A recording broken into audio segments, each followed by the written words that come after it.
पर्यावरणविद और शिक्षा सुधारक सोनम वांगचुक के समर्थन में छात्रों, किसानों और सामाजिक संगठन उतरा सड़कों पर। विरोध की गूंज देश के कोने कोने से लेकर रीवा तक। केंद्र सरकार के खिलाफ की नारेबाजी। रीवा से देश का सबसे बड़ा आंदोलन होगा शुरू। दिल्ली की जंतर मंतर पर अनशन में बैठे देश के जाने माने पर्यावरणविद और शिक्षा सुधारक सोनम वांगचुक को धरना स्थल से हटाए जाने के बाद अब इसके विरोध की गूंज देश के कोने कोने से लेकर रीवा तक पहुंच चुकी है। रीवा में छात्रों, किसानों और सामाजिक संगठनों ने मिलकर संभागायुक्त कार्यालय के पास धरना प्रदर्शन करते हुए केंद्र सरकार के खिलाफ जमकर हुंकार भरी है। रीवा के संभागायुक्त कार्यालय के सामने नजारा पूरी तरह बदला हुआ था। छात्र, छात्राएं, अधिवक्ता, सामाजिक कार्यकर्ता और किसान संगठन एकजुट होकर केंद्र सरकार के खिलाफ नारेबाजी कर रहे थे। प्रदर्शनकारियों का आरोप है कि नीट पेपर लीक मामले में कार्रवाई और केंद्रीय शिक्षा मंत्री धर्मेंद्र प्रधान के इस्तीफे की मांग को लेकर दिल्ली में 21 दिनों से आमरण अनशन पर बैठे सोनम वांगचुक को पुलिस जबरन ले गई, जिसके विरोध में रीवा में भी धरना प्रदर्शन कर सरकार के खिलाफ नारेबाजी की गई। रीवा के इन प्रदर्शनकारियों ने अब केंद्र सरकार को खुली चेतावनी दे दी है कि अगर नीट पीड़ितों को न्याय नहीं मिला और शिक्षा मंत्री ने इस्तीफा नहीं दिया तो दिल्ली के शिक्षा मंत्री ने इस्तीफा नहीं दिया तो दिल्ली के संसद मार्च के समर्थन में रीवा से देश का सबसे बड़ा आंदोलन शुरू होगा। फिलहाल यह प्रदर्शन शांतिपूर्ण रहा। Bureau report, Rewa. मेरी ये मांग है कि देखिए, जैसे कि एजुकेशन सिस्टम इतना पीछे जा रहा है, उसमें कोई बात नहीं हो रही है, लेकिन ये भी हो रहा है कि जब आप किसी सरकार में या कोई भी मंत्री पुल बनवाता है, एजुकेशन करता है, हफ्ते भर लोग गिर जाता है, गिरने की कोई समाचार नहीं आती, लेकिन बनवाने की भरपूर से अरे न्यूज मीडिया कवर कर लेते हैं, लेकिन गिरने की कोई समाचार नहीं डालता है।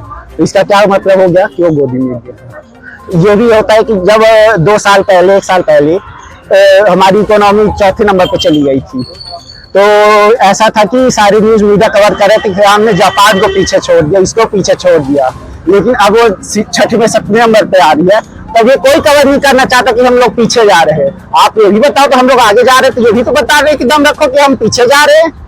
ये दम किसी में नहीं है कि हम पीछे जा रहे हैं। और जो सवाल पूछेगा उसको भी हटा दिया जाएगा, या तो फिर जेल भेज दिया जाएगा, एंटी नेशनल बोल दिया जाएगा। यही हमारा जवाब, मतलब सरकार से हमारा यही जवाब है।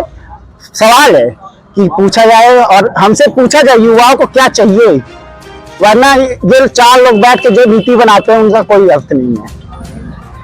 जी, हमारी शिक्षा मंत्री से इस्तीफा की मांग है और सोनम वांगचुक सर के सपोर्ट में हम यहाँ खड़े हैं। जो उन्होंने जंतर मंतर में पूरे 21 दिनों से धरना दे रहे हैं, उन्हीं के समर्थन में हम हैं।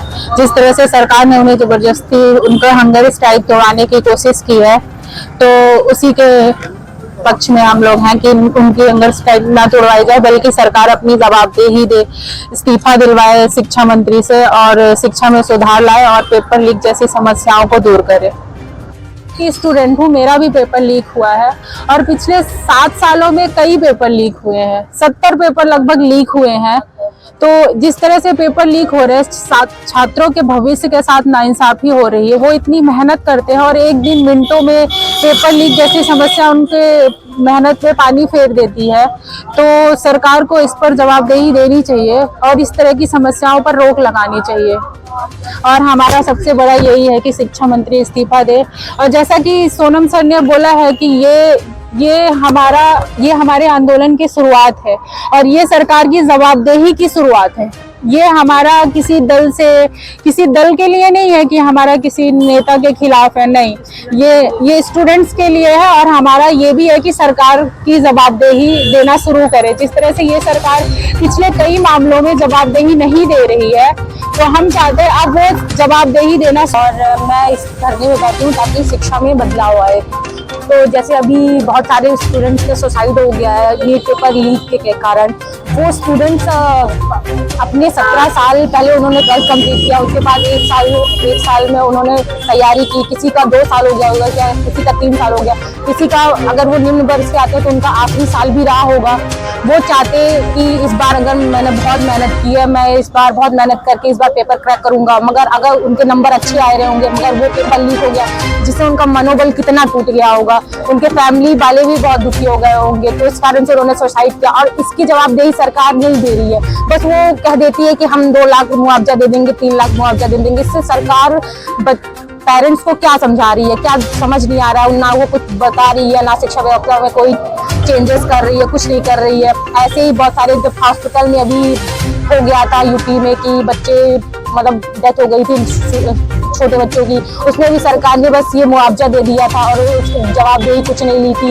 अभी कोचिंग में भी आग लग गई थी, कोई मैनेजमेंट ही नहीं है। सरकार को गाइडलाइंस निकालनी चाहिए कैसे कोचिंग इंस्टीट्यूट रहेंगे, कैसे उसमें शिक्षा मतलब कैसे सुरक्षा व्यवस्था रहेगी, कोई नहीं। बैंकों में बच्चे बैठे रहते हैं। अब युवा हमारे देश में सबसे ज्यादा है, हमें उनको स्किल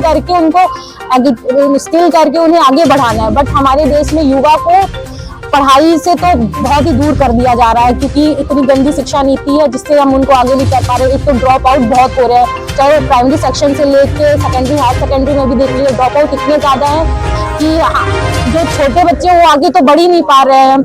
हम हायर स्टडीज में है, हम एमए कर रहे हैं, पीएचडी भी करेंगे, इसमें भी इतने सारे पेपर लीक, जैसे इन्होंने कहा कि नेट में भी पेपर लीक हो रहा है, चाहे नीट हो, चाहे एसएससी हो, चाहे कोई भी एग्जाम हो, इतने पेपर लीक हो रहे हैं। हमें शिक्षा व्यवस्था को चेंज करने की जरूरत है। हम युवा को क्या चाहिए, हेल्थ चाहिए, एजुकेशन चाहिए, नौकरी चाहिए, बस इतनी तीन ही चीज चाहिए, मगर इसके बारे में कोई बातें नहीं हो रही।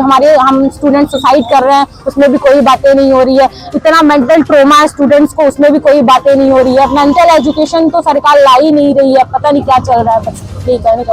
और मैं शिक्षा को चाहूंगी चेंज हो, शिक्षा व्यवस्था चेंज हो, कोई भी सरकार हो। हम हर सरकार से अकाउंटेबिलिटी चाहते हैं। हम चाहते हैं अगर वो कोई भी काम कर रही है तो उसकी जवाबदेही ले, हम बस इतना चाहते हैं।